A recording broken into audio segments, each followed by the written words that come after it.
এতিয়া আমাৰ ফ্ৰেছ হোৱা হৈ গ'ল আৰু এতিয়া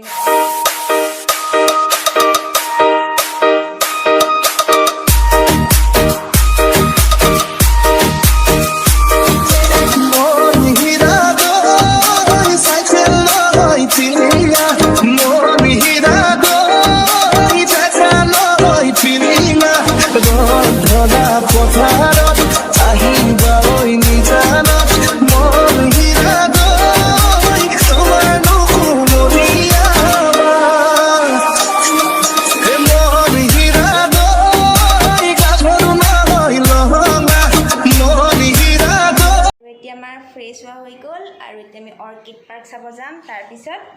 জীপ চাফাৰী আৰু লাঞ্চটো তাতে কৰি ল'ম একেলগে অৰ্কিড পাৰ্কতে আৰু এতিয়া আমি অৰ্কিড পাৰ্ক আহি পালোঁ এয়া ধুনীয়াকৈ দোকান পোহাৰবোৰ আছে বাঁহ বেতৰ সামগ্ৰীৰে আৰু আমি অৰ্কিড পাৰ্কৰ ভিতৰলৈ গৈ আছোঁ ক'ত আহিছ মামা ঘৰত মামা চাব আহিছোঁ আৰু আমি য'ত হোটেলত আছোঁ তাৰ পৰা অৰ্কিড পাৰ্কখন অকণমান দূৰত বেছি দূৰত নহয় এইখিনি আমি গাড়ীতে আহিলোঁ সেইখিনি আৰু আপোনালোকক নেদেখুৱালোঁ আৰু আজি যিহেতু ফাৰ্ষ্ট ডে হয় আজি আমি হোটেল পাইছোঁ আহি আৰু হোটেলৰ পৰা অৰ্কিড পাৰ্কলৈ আপোনালোকক ব্লগটো মই আপোনালোকক দেখুৱাম নহ'লে বহুত বেছি দীঘলীয়া হৈ যাব একচুৱেলি আজি আমি জীপ চাফাৰীও কৰিম যিহেতু আমাৰ হাতত সময় বহুত কম কাৰণ আজিৰ দিনটো আমি আৰু কাইলৈ ৰাতিপুৱা আছোঁ সেইকাৰণে মই ভাবিছোঁ আপোনালোকৰ ব্লগটো আধা কৰি কণ্টিনিউ কৰি থাকিম তো আপোনালোক সকলোকে কাজিৰঙাৰ অৰ্কিড পাৰ্কৰ ব্লগটোলৈ স্বাগতম জনাইছোঁ তো এতিয়া ব'লক পাৰ্কৰ ভিতৰলৈ সোমাই যাওক কি কিনো আছে চাওঁচোন ব'লক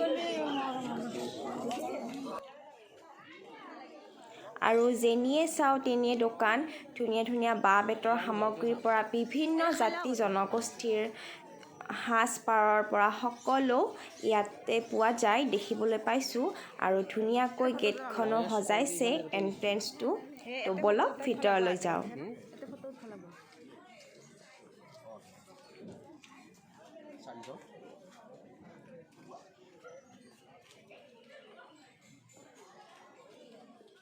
এন্ট্ৰি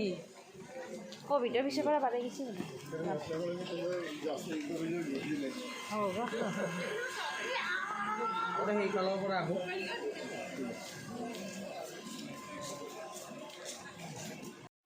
আৰু ষ্টাৰ্টিঙৰ পৰাই ইমান ধুনীয়াকৈ গছ বনেৰে সজাই ৰাখিছে নহয় দেখিয়ে ভাল লাগি গৈছে আৰু প্ৰত্যেকডাল গছতে নামসমূহ ইয়াত লিখা আছে চাইণ্টিফিক নেম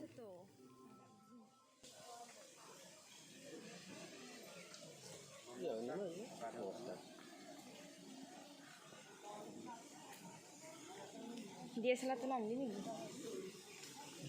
হ্যাঁ DSLR তো আনলি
এইবাৰ আমি আগবঢ়াব বিচাৰিছোঁ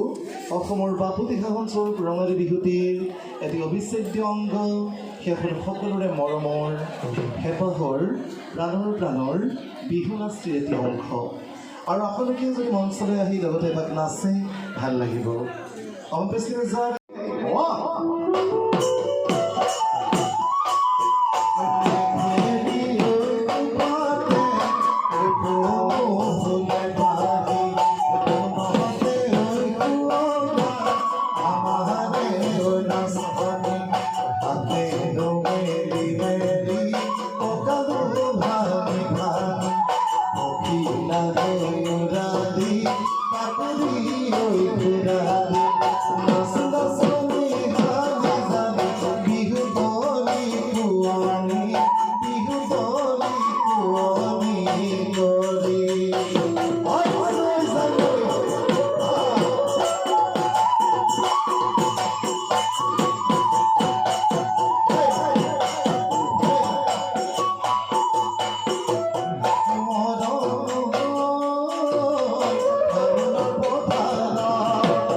বহুত ধন্যবাদ সকল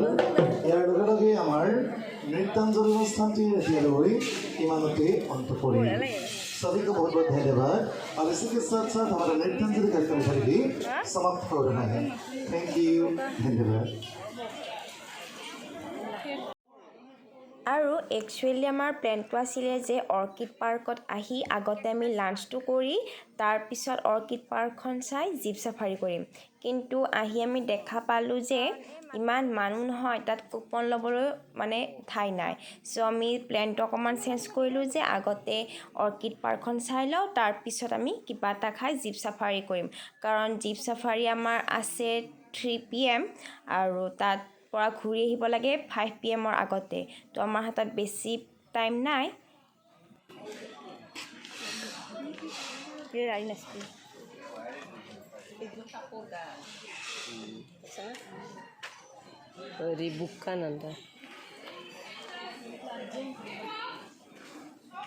এইটো চা কি ডাঙৰ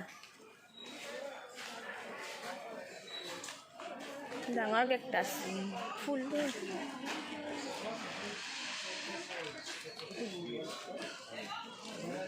মই তো ফটো মাৰিলোঁ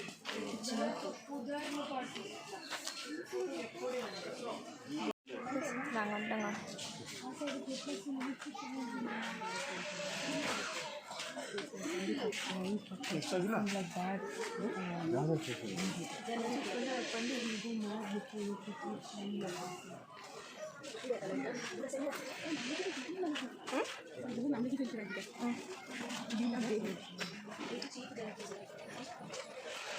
এটা কি ডাঙৰ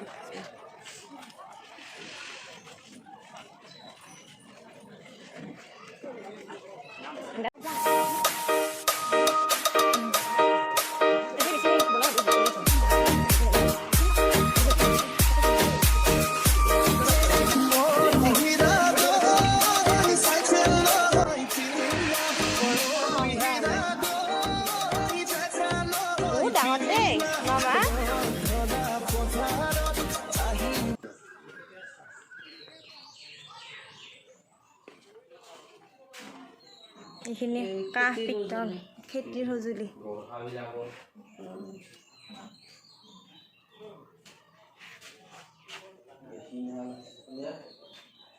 তামৰ পাত্ৰ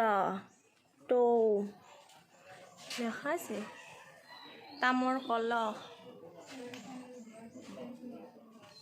সংগ্ৰহালয় হয়তো হেৰি শাল তাঁতশাল মাইনা অট'মেটিক তাঁতশাল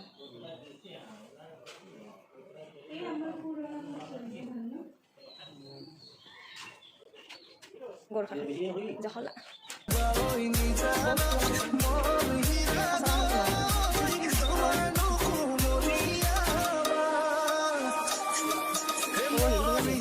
ৰাজমাহ কলা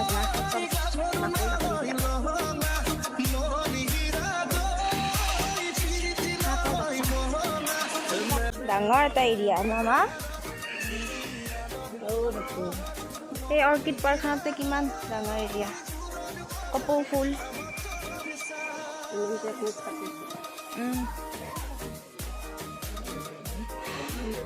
কি খাইছা মা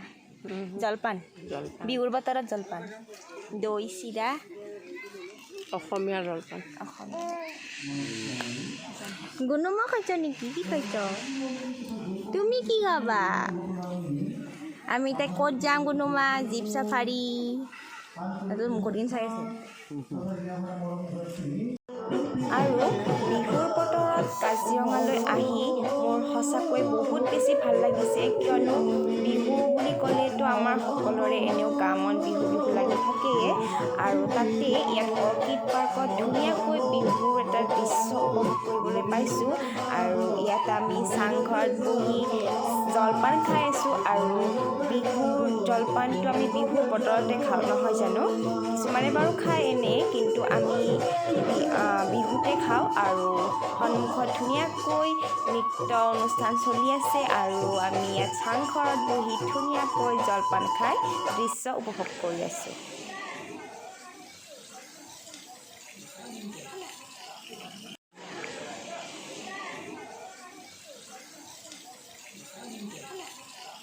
অসমৰ প্ৰত্যেকটো জাতি জনগোষ্ঠীৰ সংস্কৃতি বা পৰম্পৰা জনজীৱনত জড়িত বস্তুবোৰ আমি সংগ্ৰহ কৰিছোঁ কিছু পুৰণা আছে এণ্টিক কিছু আজিৰ তাৰিখতো ব্যৱহৃত প্ৰথম যিখন দৰ্জা আমি ৰাখিছোঁ কাঠৰ দৰ্জাখন এখন ডিমাচা কছাৰী ৰজা দিনৰ ব্ৰিটিছৰ আগৰ দৰ্জা চ' তাৰপিছত এইখিনি কাৰ্বিসকলৰ প্ৰতীক বাদ্যযন্ত্ৰ ঢাল তৰোৱাল মদ খোৱা পাত্ৰৰ পৰা গণেশৰ থুতুলৈকে বিশেষ মুখিয়াল মানুহক সন্মান দিছিল কাৰ্বি বা অৰুণাচলী আৰু নাগালেণ্ডৰ কিছুমান ঠাইত আৰু ইয়াতে এইকেইখন দোলা দোলা মানে কইনা যে নিছিল এইখন কইনা দোলা আৰু এই দোলাখনৰ এই যিবিলাক পেইণ্টিং দেখিছে এইবিলাক হৈছে নেচাৰেল পেইণ্টিং হেঙুল হাইতাল বুলি যিটো পেইণ্টিং আছিলে হেঙুল হাইতালটো আচলতে আপোনাৰ গছৰ কিছুমান গছৰো থাকে আকৌ মামৰকে আদি কৰি অন্যান্য কিছুমান মিনাৰেলৰ পৰা এক্সট্ৰেক্ট কৰি বনোৱা কালাৰ আছে মূলতঃ দুটা কালাৰ হয় তাৰ পৰা এটা হালধীয়া যিটো মানে হেঙুল কয় আৰু হাইতাল মানে ৰঙা হেঙুল হাইতাল দুটাৰ মানে হালধীয়া আৰু ৰঙাৰ পেইণ্টিং আছে এইখন ৰজাঘৰীয়া আহোমে ব্যৱহাৰ কৰা কেঁকুৰা দোলা ইয়াত ড্ৰেগনৰ প্ৰতীকটো থাকে ৰজাঘৰীয়া আহোমেহে এই ড্ৰেগনটো ল'ব পাৰিছিল এইটো যথেষ্ট পুৰণা আজিকালি মানে ৰঙা লাইটৰ গাড়ীখনৰ দৰে এইটো ছবি ল'ব নোৱাৰিছিলে মানে ৰঙা লাইট গাড়ীৰ দৰে এই ড্ৰেগনটো ছবি ল'ব নোৱাৰে এইটো উৰাল কাৰ্বি এইফালে এটা আছে তিৱাসকলৰ উৰাল সেই দূৰত এটা আছে কোচ ৰাজবংশীসকলৰ উৰাল চ' এইটো নাগালেণ্ডৰ কন্যাক বুলি যিটো ট্ৰাইব তেওঁলোকৰ ৰেইনকোট ঘাঁহ পাতেৰে বোৱা ৰেইনকোট ৰেইন আৰু এইফালে তাঁতশালৰ সঁজুলিবিলাক এৰী মুগা লেটাটোৰ পৰা টাকুৰিৰ পৰা লেটাই চেৰেকী উঘা মাকো অসমীয়া তাঁতশালৰ যদি বস্তুবিলাক চিনি পাব লাগে চিনাকি হ'ব লাগে তেতিয়া ডেফিনেটলি আমাৰ ইয়ালৈ আহিলে এ টু জেড গোটেই বস্তুবিলাক পাব হয় আৰু এইখিনি হৈছে পাকঘৰৰ সঁজুলি বাচন বৰ্তন কিছুমান বিভিন্ন জনজাতীয় মদ খোৱা পাত্ৰটো পৰ্যন্ত ইয়াত আছে এইটো চিংফো খামতি কিছু ট্ৰাইবৰ লোকসকলে ভাত খাবৰ কাৰণে ব্যৱহাৰ কৰিছিল সকলো খাদ্য সম্ভাৰ পৰিৱেশন কৰিবৰ কাৰণে যেনেকৈ অসমীয়া বানকাঁহী তেনেকৈ এইটো তাৰপিছত এইটো তিৱাসকলৰ মদ বাকিবৰ কাৰণে ব্যৱহাৰ কৰা কেটলি বাঁহৰ এইটো কাৰ্বিৰ চেৰক হয় তিৱাৰটো ট্ৰান কয় তাৰপিছত এইটো এটা ইণ্টাৰেষ্টিং বস্তু এইটো আজিৰ তাৰিখত অচিনাকি তুলাচনী আগৰ দিনা হয় চাগে আগৰ দিনৰ আমাৰ উত্তৰ পূৰ্বাঞ্চলৰ প্ৰত্যেকটো জাতি জনগোষ্ঠীৰ মানুহৰ এই তুলাচনীটো এটা আচলতে ওজন জোখ মাপৰ এটা মানে আহিলা আছে ৱেইং স্কেল ইয়াত দগা নাথাকে আৰু এখনেই পাল্লা থাকে এই ইয়াত কিছুমান মাৰ্কিং থাকে 1 কেজি আধা কেজি এপোৱা বা অন্যান্য বিভিন্ন মানে ছেট কৰি লোৱা হয় যিটো ওজন জুখিব বিচাৰে যিটো এককৰ জুখিব বিচাৰে সেই তাতেই ৰছীডাল লগাই বস্তু ইফালে উঠালে যেতিয়া এইটো হৰিজেণ্টেল বা সমান হ'ব তেতিয়া এইটো ৰাইট মেজাৰমেণ্ট হৈ লোৱা হয় আৰু এইটো লাউ টুকুৰাত নিমখ থৈছিল মানে আমি পেইণ্টিং কৰা নাই এইটো যোৱা বছৰ আচলতে আমি বাৰ্নিছ মাৰি দিলোঁ এইটো কাৰণে এনেকুৱা হৈছে বাৰ্নিছ কৰাৰ কাৰণে আদাৰৱাইজ এইটো নেচাৰেল মানে পানীলাও বা জাতিলাও খোলা হয় নিমখ ইয়াতে থোৱা হ'লে নিমখবিলাক ভালে থাকিবলৈ নহ'লে মানে নিমখবিলাক মানে পানী হৈ যায় এইটো শুকা স্মকিং কৰা বা এইবিলাক গাখীৰ খিৰোৱা কৰিয়া বুলি কয় গাখীৰ খিৰাবলৈ ব্যৱহাৰ কৰিছিল এইখিনি মাছ মৰা সঁজুলি গোটেই বিভিন্ন চেপা শুকাৰ পৰা জাকৈ খালৈৰ পৰা ঠাইভেদে বেলেগ বেলেগ নামেৰে কয় অৱশ্যে চব জাতি জনগোষ্ঠীৰ বস্তুবিলাক তেনেকৈ মাছ মৰা এইফালে খেতিৰ সঁজুলি আৰু ইনষ্ট্ৰুমেণ্টবিলাক দুটাৰা একটাৰাৰ পৰা বা এখন ক্ৰছবো যিখন অসমীয়াত ফাগধনু বুলি কৈছিল গোটেইবিলাক আমি ধনুখনৰ পৰা মানে কুইভাৰ পেকটোলৈকে আছে আৰু এইটো ঢেঁকী এইটো এতিয়া বিহু চলি আছে পিঠা বনা খুন্দা আগৰ দিনত ঢেঁকীটো আমাৰ গ্ৰাম্য জীৱনৰ একেবাৰে এটা হেৰি বস্তু আছিল আৰু এইখিনি চেণ্ডেল খৰম পালুকা বা ফানুকি বেলেগ বেলেগ নামেৰে কৈছিল বেতেৰে বনোৱা আছিল কাঠেৰে বনোৱা বেলেগ এখন হাঁচিপাতৰ কীৰ্তনপুথি এইখন আমাৰ কিমান বছৰ পুৰণি হয় বা লখিমপুৰৰ পৰা আনিছে ইয়াত একজেক্টলি ডেটিং ইয়াতে নাই তথাপি শ বছৰ পুৰণা বছৰ হ'ব আৰু কোনোবা লখিমপুৰৰ এখন সত্ৰৰ পৰা ইয়াতে আনিছে আৰু এইখিনি হৈছে বাদ্যযন্ত্ৰ য'ত বড়ো ৰাভা গাৰো তিৱা কামৰূপীয়া গোৱালপৰীয়া ডিমাচা প্ৰায় 8টাইবোৰ বাদ্যযন্ত্ৰ ইয়াতে আমি সংগ্ৰহ কৰিছোঁ আৰু অন্যান্য যিবিলাক আমাৰ মিউজিয়াম আছে ষ্টেট মিউজিয়াম তাতকৈও আমাৰ কোনো ইয়াত কম নাই বাদ্যযন্ত্ৰ আমি বিভিন্ন জনজাতীয় সৰহকৈ লাৰ্জেষ্ট কালেকশ্যন বুলি ক'ব পাৰি ইভেন ইয়াতে চিম্ফবিলাকৰ বাদ্যযন্ত্ৰটোৰ পৰা ডিমাচাৰ বাদ্যটোলৈকে বা কাৰ্বিৰ পৰা তিৱালৈকে বা নামনি অসমত ওজাপালিৰ লগে লগে আগতে ঢুলীয়াৰ ঢোল বুলি এটা ঢোল প্ৰচলন আছিল ঢুলীয়াৰ খেল দেখুওৱা যিটো মানে সেই ঢোলটোলৈকে আছে ইয়াতে বা পূজাত ব্যৱহাৰ কৰা ঢাকটোলৈকে গোটেইখিনিয়ে নাগাৰাৰ পৰা আছে সেইটো এইফালে ইয়াতে চাব পাৰিব আপুনি গোৱালপৰীয়াৰ ঘোলটুং বুলি কয় বেনা কয় তাৰপিছত চাৰিন্দা দুটাৰা একটাৰা বীণা বিন উজনি অসমৰ এইটো কয় ধুটং বুলি বাঁহৰ চুমাৰ এটা বাদ্য আছিল টেং ঢেটেং এনেকৈ কিছুমান ষ্ট্ৰিং ইনষ্ট্ৰুমেণ্ট বাঁহৰ আছিল বা গগনাখনৰ পৰা পেঁপাটোৰ পৰা হুতুলিটোৰ পৰা এইটো চিংফসকলৰ এটা বাদ্য তাৰপিছত এনেকৈ বড়োসকলৰ চেৰজাখনলৈকে বা ৰাভাৰ নলকাৰা জাপকাৰাৰ পৰা ডিমাচাৰ মুৰিটোলৈকে এনেকৈ গোটেইখিনি ঠিক আছে আজি এৰিছোঁ ঠিক আছে আপোনাক ধন্যবাদ জনাইছোঁ নামটো কি আছিল আপোনাৰ মই ৰঞ্জন ফুকন ধন্যবাদ আহিব নিশ্চয়